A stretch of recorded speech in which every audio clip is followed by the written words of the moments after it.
పితా పుత్ర పవిత్రాత్మ నామమున ఆమెన్. క్రీస్తురాజు మహోత్సవం క్రైస్తవ వర్షణ సంవత్సరం ఆగమన కాలంతో ప్రారంభమై క్రీస్తురాజు పండుగతో ముగుస్తూ ఉంది. ఈ సంవత్సర ధ్యానంలో మన రక్షణ గాథను, క్రీస్తు పరమ పవిత్ర మరణ ఉత్థానాలను స్మరించుకొని క్రీస్తు శిశురికంలో రాణించడానికి ప్రయత్నిస్తున్నాము. నేడు క్రీస్తురాజు పండుగను జరుపుకుంటున్నాము.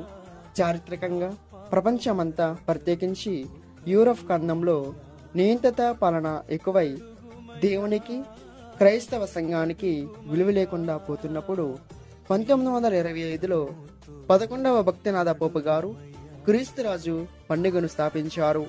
లోక నాయకులు, రాష్ట్రాలు దేవుని ఆధిపత్యాన్ని గుర్తించాలని, గౌరవించాలని తెలియజేయడానికి కథోలిక విశ్వాసులు క్రీస్తు పాలనను వ్యక్తిగత హృదయాలలోనికి, బుద్ధిలోనికి, చిత్రాలలోనికి, దేహాలలోనికి ఆహ్వానించాలని గుర్తు చేయడానికి క్రీస్తురాజు పండుగను స్థాపించారు.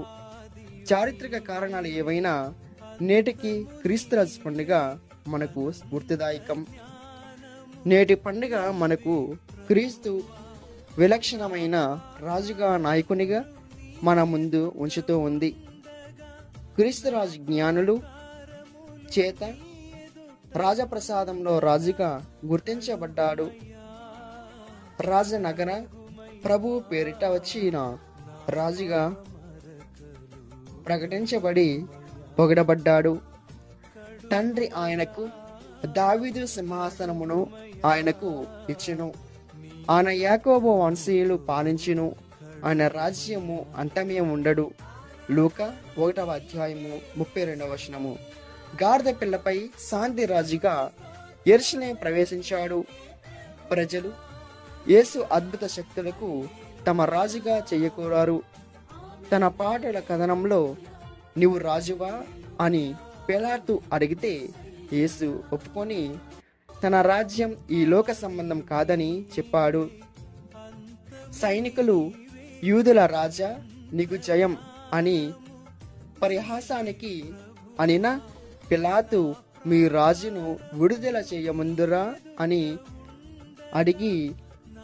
అడిగిన యూదుల రాజు నజరేయుడగు యేసు అని శిలాఫలకం వ్రాసిన మొత్తం శ్రమల కథనంలో యేసును రాజరిక ప్రస్థానం ఉంది.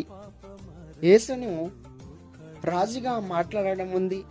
పునరుత్థానంలో తండ్రి కుడి ప్రక్కన ఆసీనుడై రాజ్యపాలన చేస్తున్నాడని మన విశ్వాసం. అంత్య దినాలలో తీర్చు రాజుగా రానయ్యున్నాడని ప్రకటిస్తూ ఉన్నాము.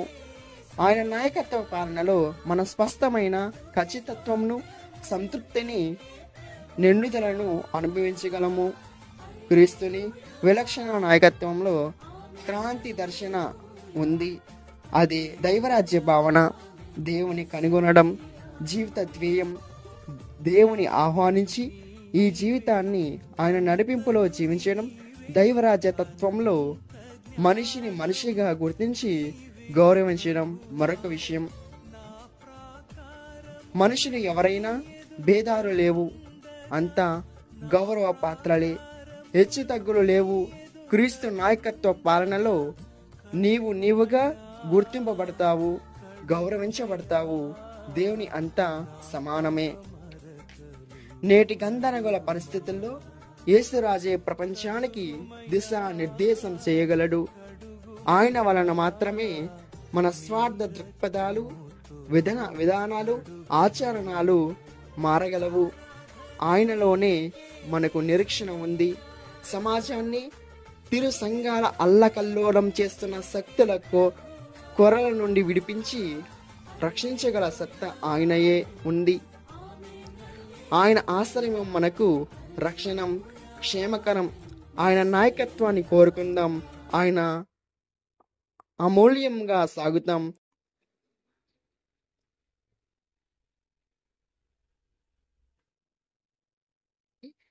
స్వచ్ఛమైన జీవితాన్ని జీవిస్తూ ముందుకు సాగుదాం.